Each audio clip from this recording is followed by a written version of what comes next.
Rick G's, Impalas, Jeeps, and John Deere's.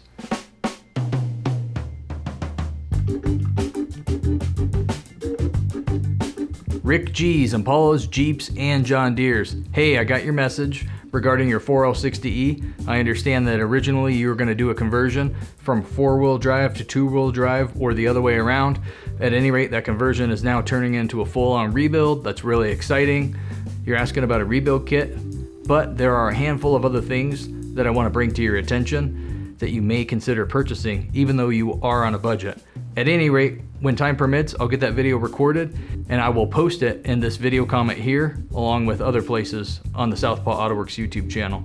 Thank you so much for dropping me a line on the 4L60E output shaft swap. I appreciate you watching it, and I look forward to creating a short video that will help you, and I believe answer questions for a lot of other people that are in the same scenario that you're in. Thanks so much, and I will catch up with you later.